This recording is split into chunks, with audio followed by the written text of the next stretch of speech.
Um, I have my notes here. The first point is, of course, to introduction. My name is Adam. I work here for, Europcar Mobility Group as a front-end engineer. I've been with the company for almost 6 years. And today I'll tell you a little bit about the journey we took, and actually number of iterations we went through while building our component library. I know it might sound trivial to some of you, but I promise you, turns out it's not, at least as far as I can tell. And what else? It's going to be difficult to describe our journey without telling you how our ecosystem evolved, and all of it is somehow related to the fact that we became a part of the bigger group. And there's a disclaimer, guys. My front ends know that very well. I tend to speak a lot. So, one slide usually means half an hour. That's why I have only one slide for you today. So let's get started. So I tend to begin our internal presentations with bringing everybody to the same, let's say, level when it comes to language. So I wanted to actually explain, or maybe remind you, what's design system, what's component library, because sometimes I hear they are used interchangeably. So do you know the difference? What's the design system? What's component library? Are you familiar with those? Guys, please. I will keep asking until someone answers. The design system is the whole ecosystem. It includes the component library. Exactly. Design system is, let's say, superset of, if we compare the two, design system is a superset. It has a different scope, different audience, different purpose. Well, maybe that's debatable, but scope is obviously, as our colleague just pointed out, it's broader. It includes, apart from the component library, things like guidelines and overall rules for designing, our products. Component library, however, it's more of a, how do I put it? This is just a collection of fundamental building blocks that we can use across the entire product line, ecosystem, you name it. And what else? And there's another topic I wanted to bring up. I just forgot. That's actually atomic design. I bet all of you are familiar with that. How do we do that? How do we do atomic design? Where does it start? If you had to design a system and you decide, okay, I'm going to follow atomic design methodology, how would you start?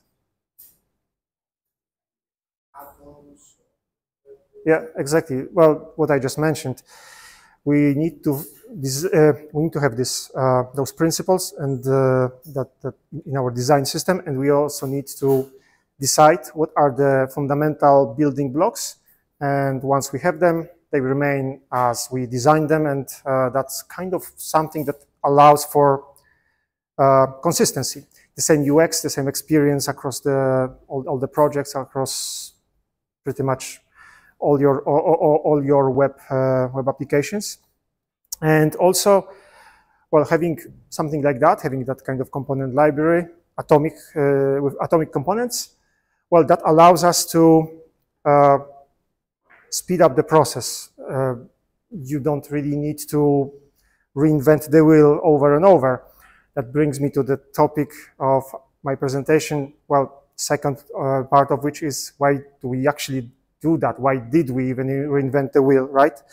Because quite frankly, there's a bunch of available, ready-to-use design systems. I suppose you're familiar with things like Vuetify, Ionic, even Bootstrap. Is it still a thing? I don't remember. No? I'm not sure if anybody is using it, but still, I know it exists. It used to be popular years ago. And I'm just wondering, who's using those? Is there anybody who's using Vuetify, Ionic, or similar? I forgive my ignorance, I have no idea whether there is something dedicated to React. Do you have any of those? Well, using Nuxt, they have Nuxt UI. Okay, well, there is also something I forgot, Material UI. And you know, I started the presentation with telling you that we've built our own. So why would you do that? Why would you, well, discard something that's there, ready to use, that kind of brings you, well, that allows you to start development straight away? Why would you not use it? What do you think? Well, there is a usually level of customization. Like you can set colors, right? But what's the problem with that? What do you think? Exactly that. But there's more. In my opinion, those kind of... go ahead, please. My thinking is that if you change one color, it might ruin the entire design system. Maybe, but it depends how you do it. Because if you do it in, let's say, illegal way by overwriting something, well, it might. If you do it in the right way by providing configuration, it might not, but we never know because, quite frankly, we are not the owner of the code. Someone else is maintaining it. And my case against those systems, even though they are excellent, they are brilliant, but for limited usage, they are built for everyone. And as such, they are built for no one in particular. Therefore, they are quite heavy. But also there is one more thing that was problematic, for example, for us. They are usually built for a specific framework or maybe even a version of framework. Example would be Vuetify that has version for Vue 2, but as far as I know, it doesn't have a version for Vue 3. So here's the problem to solve. How are we going to migrate from Vue 2 to Vue 3 without replacing the entire thing? And also, I would say that they are excellent until they are not. If there is something broken, it's someone else who's going to fix it, not you. And even if you submit pull request, might be merged soon or not. Depends on the roadmap of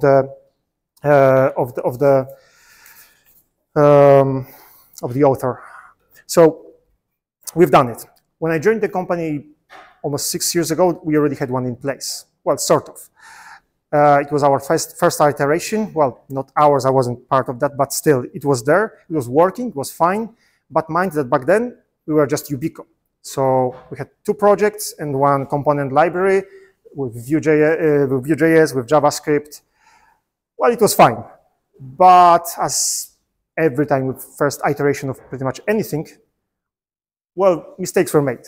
What kind of mistakes were made? Well, first, architecture.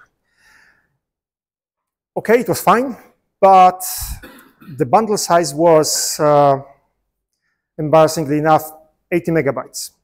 And it's still on NPM. I can prove that. I would rather not. That's the chapter of our front-end team we want to forget. But then, well, what else? What other problems we used to have? No documentation, abuse of props in components, and I think most funny thing, when you build some sort of component library, you want to suit some products, and then you select your default values for default settings for something that's going to, well, for the most, how do I put it?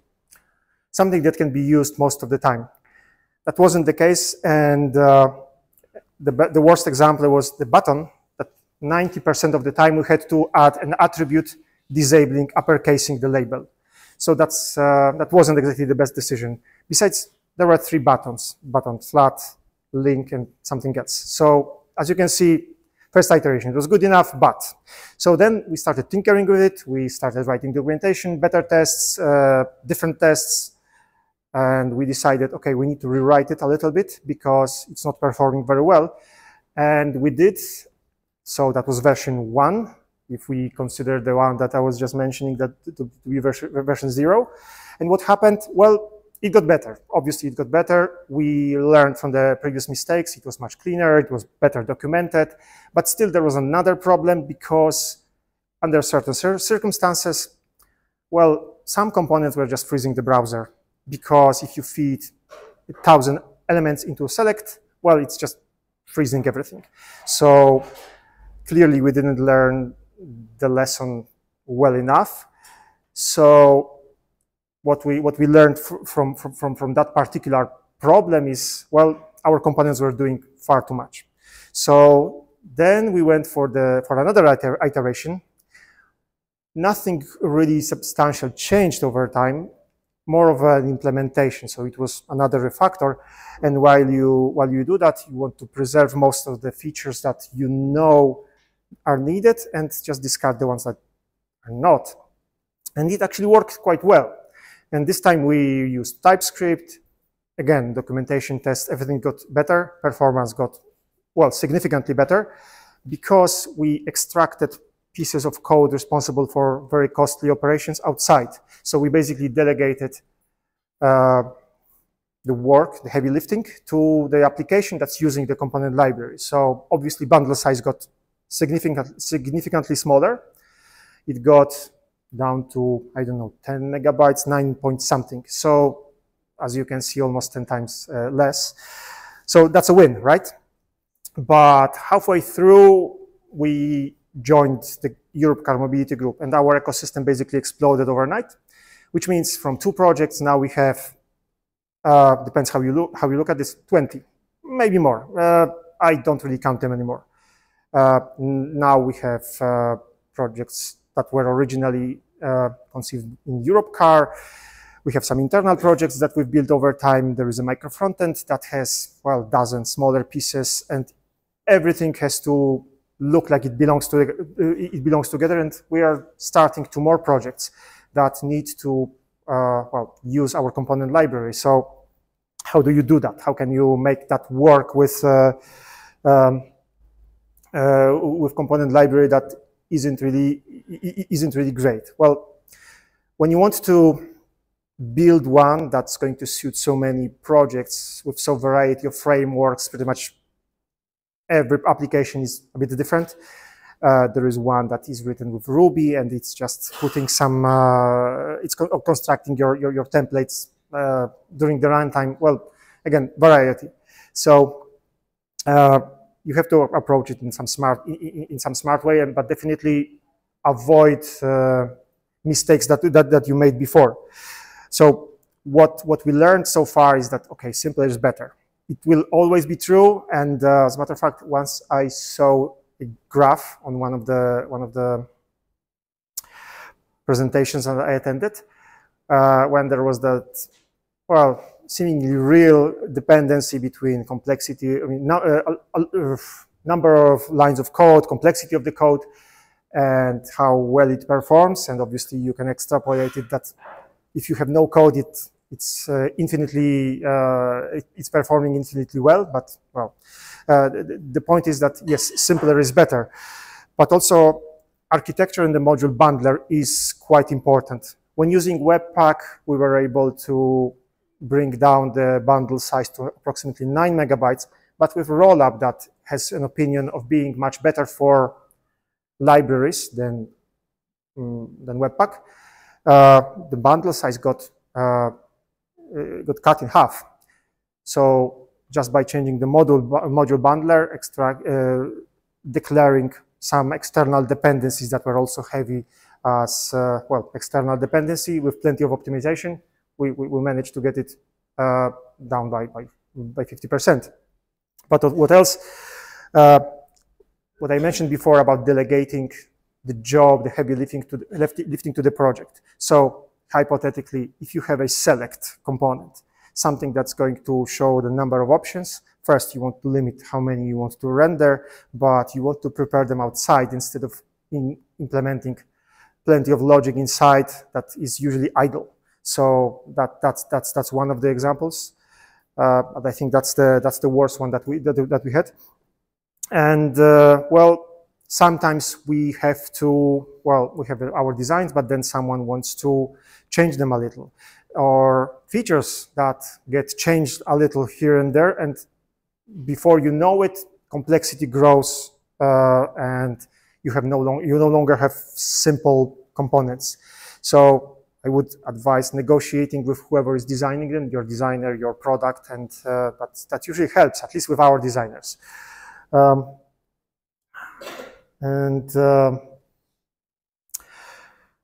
Yeah, a few iterations later, we started pretty much from scratch. After we learned all those lessons, I hope there is nothing left to, nothing catastrophic left to fix. And where was I? I need to actually check my my notes. I apologize. So what do we need? Given the size of our ecosystem, we realized that, well, we cannot have component library for each project separately. Obviously, that would make no sense. That defies the purpose. We cannot have that for each version of the framework or each framework we are using because, well, it's not feasible either. We didn't want to use external library for the reasons that we already discussed.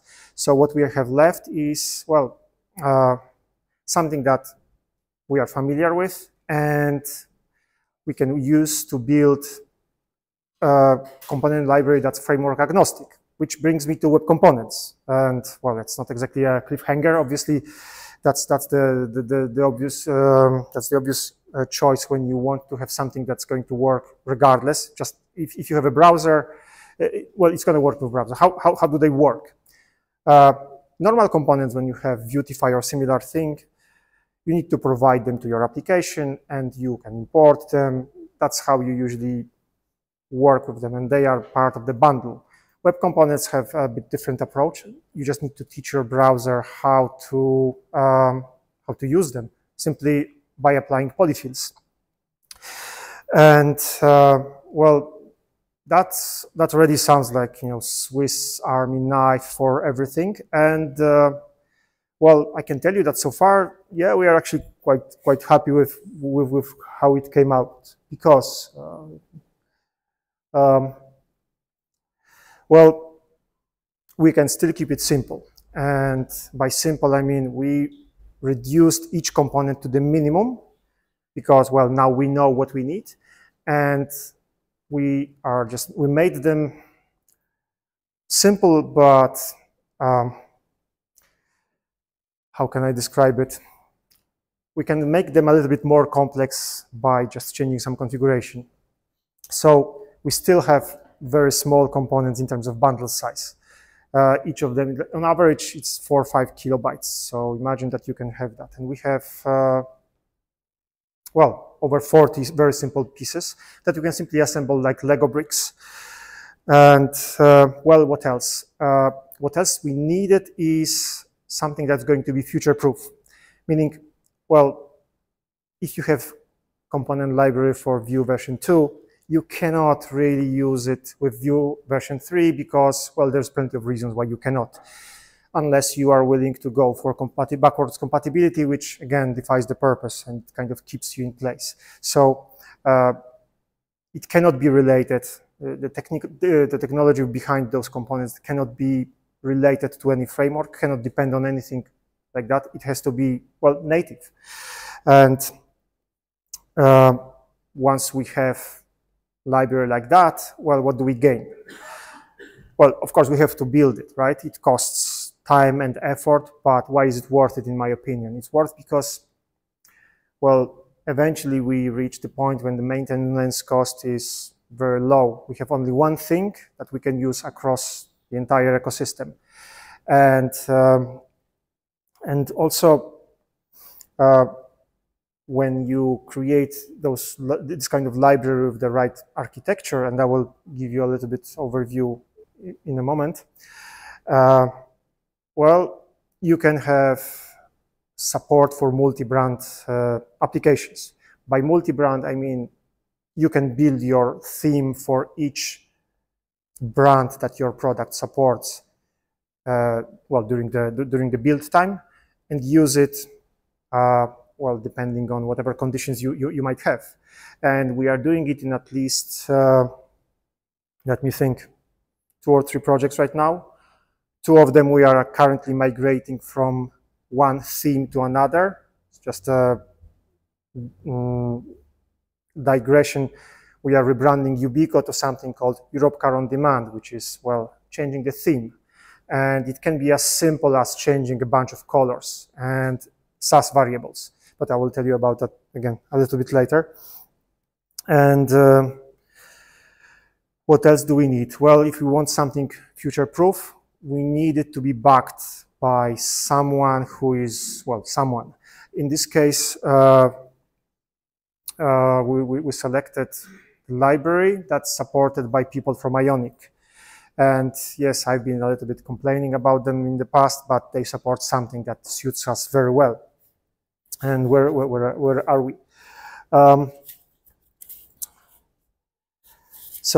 We already covered majority of our requirements. So let's talk about customization. Normally, when you have component library, you work with single file components, and everything is compiled, and you can probably, I don't know, maybe you can provide CSS variable or something similar. Maybe you can override, you can customize, unless, of course, you take the road that, for example, Bootstrap took, and you provide configuration with the colors, with your color palette, with your typography, with pretty much anything. This way, you can have your components, well, you can have your components customized for your project. And quite important part of that is we need to split the code in a smart way. So the way we did it is, well, we split the function from what I call decoration, meaning we polyfill the browser with our component library, with our component loader, whatever it includes. It's basically a bunch of metadata. Nothing more. We are not loading anything just yet. And the only thing that we do import in the project is Sass file that's separate from the component. And that was actually the key when it comes to building multi-brand approach. And this way you can build a multi-brand approach that you can switch between brands during the runtime. More, you can apply, you can have very easy, I don't know, dark mode. Whatever you think is possible with CSS, you can just do that by just using Sass variables, providing them in your project, and then your component library, your Sass file for that just inherits them. And that's kind of simple, and I hope that you at least follow me until that point.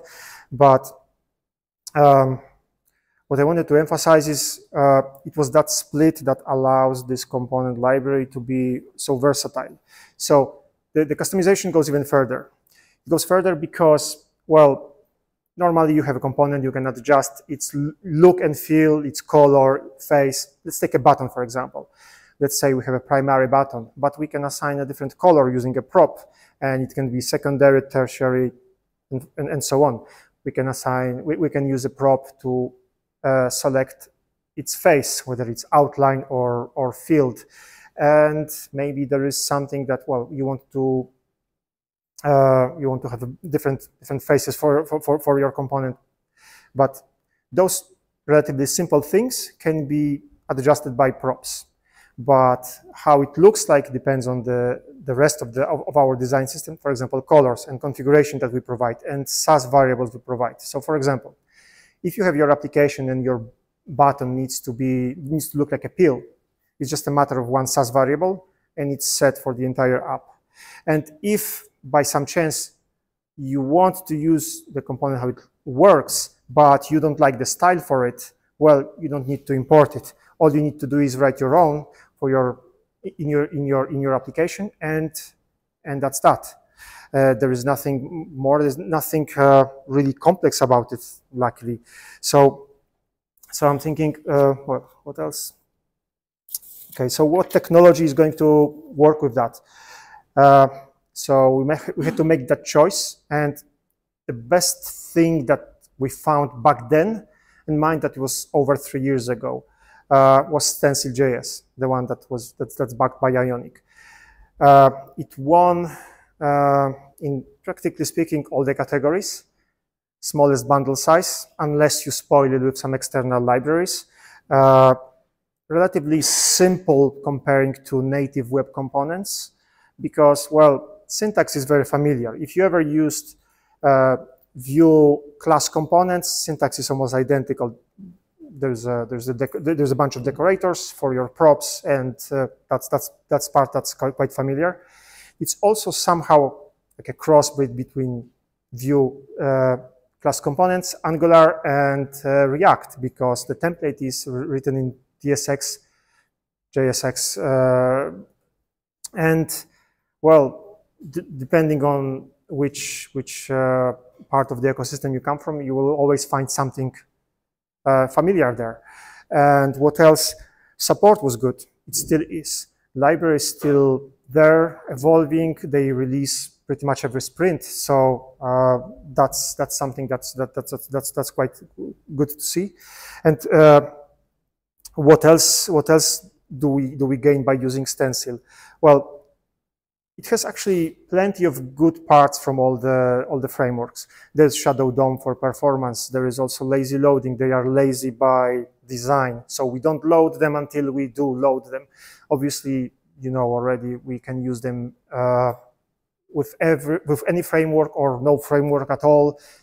Simple example would be, before you load your application, there is probably some sort of splash screen with the word loading if it's slow. Well, you can put web component and it's going to work just fine. And, well, it's not exactly, how do I put it? Maybe it's not it's not exactly very impactful, but still, you can do that. What else does it have? To shaking, what else? Well, I have several keywords, I can't see them anyway. It works with server-side rendering.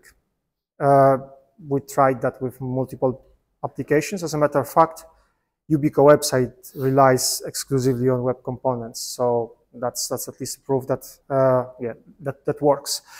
And yeah, what did we gain? Yeah, that was the slide I forgot to slide to. I apologize. So so the last question really, was it worth it? Well, obviously, yes. And as you can imagine, if you invested so much time and so many iterations, we have to say it was worth it.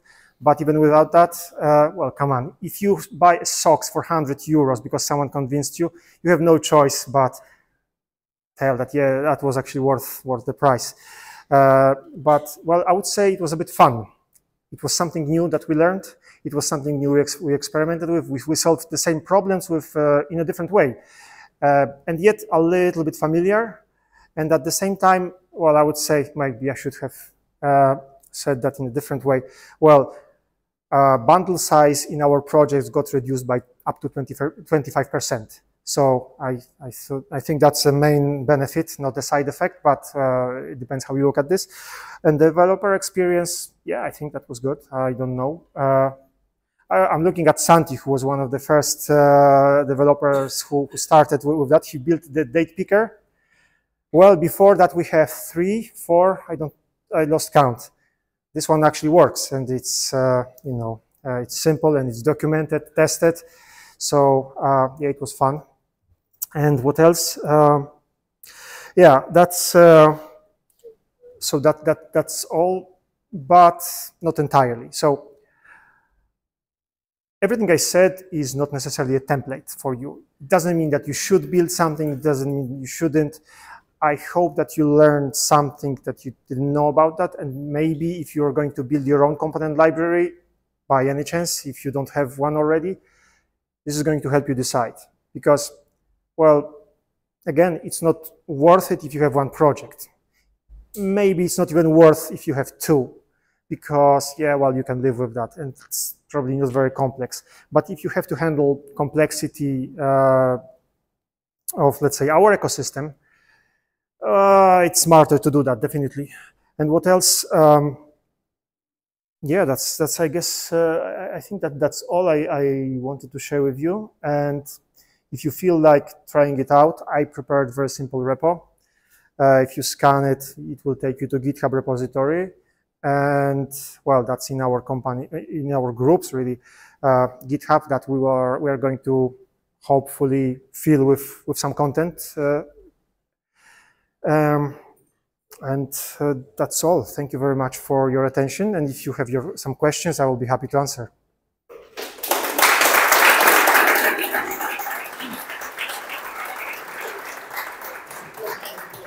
You keep it there. Yeah, okay, sure. Okay, we have time for some questions. So anyone has a question? It's a very simple question. Would you do it again? You had to start. Yes, I would. As a matter of fact, we are still expanding it because, well, it was mostly fun. And, you know, we tend to build our own tools, as I mentioned at the beginning. And what's better to understand how those things work, if not building something from scratch. As a side note, we are actually building our own replacement for Lodash because, well, 200 kilobytes is a lot. So we do that a lot here. And yeah, I think, I mean, what else would you do as a developer? Sprint tasks are usually quite boring. And this is not. This is building the tools that are, and seeing them working and not breaking in the project. Yeah, it's kind of satisfying.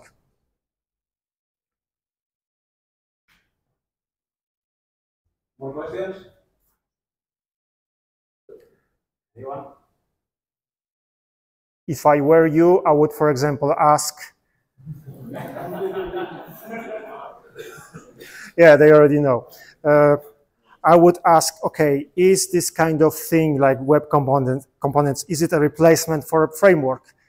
Are you curious about that? Should I answer? Maybe someone, what do you think? Of course it's not, but why? Look, Stencil, let's have an argument, good sir. Stencil has very primitive, but still state management. Well, more like internal variables, but still. Whatever you build, well, you can build atoms, you can build molecules, assemble them into bigger pieces. What's missing? What's missing when it comes to actual application? So I used web components in the past. I had a similar experience as you several years ago, and in the end we just scrapped it. Because, so first Blasphemy. of all, this, like, we had the same approach. It worked, like web components worked really well when it came to atoms and stuff. But as things grew, and then you had more and more complex components, and that state management, inserting information in the components, in the passing events out of the shadow DOM and so on became a nightmare. Imagine you have like an accordion. In the accordion, you have a different component. Inside that different component, you have a couple of other components, and this in the end became unmanageable. So for me, this was one thing that was problematic. But coming back to the original question, so first of all, a framework also provides more than just a set of functions that you can use. It provides a way of doing things. So there is that. This is the main difference between a framework and a library. For example, React is a library. Next.js is a framework. So all Next.js applications kind of look the same. If you know Next.js or Nuxt for Vue, and you open a Next.js application, you will know exactly where things are. You will know where the routes are. You will know where the models are, and so on. If you do this, if somebody comes to maintain your code from the outside, the onboarding on your internal framework is going to take forever.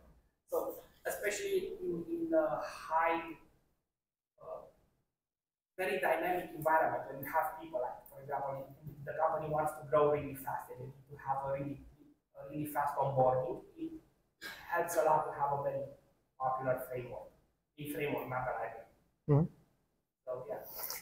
among those reasons why web components are not just simple replacement, I would add routing, which they don't have. So they are very good for those building blocks. More, you can assemble them into bigger pieces. We sometimes do something else, actually. When we have a project and we want, let's say, cancel button, and it looks the same. We don't create another web component. We just create simple wrapper with specific configuration, and well, you can assemble it into molecules. It's just simpler, but still, we do that using our framework, and so far it's actually going quite well. What else? We can take it offline because this is Oh, sure, yes, of course. We don't have forever. Yeah, I warned you. If anything, it's your fault that you didn't stop me. Thank you very much. There are two more questions. Are you considered to use signals for? Well, actually, no, because our components are dumb simple. At the same time, you can build pretty much anything out of them. So we've built things from as simple as, I don't know, an icon that just has one tag, and well, you can click it and it emits an event or not. But also we've built wrappers for validation or lazy loading, whatever content you have inside, but there is no state involved. So even though you have some complex things, there is nothing. As I said, they are meant to be fundamental building blocks for our applications, nothing more. That allows us to just put them together pretty much anywhere, no hassle. We just need to put them together well, and yeah, that's what we gain from that. So no state management there. There was one more, but I don't know. There was one more question. I don't know if you still want to ask it.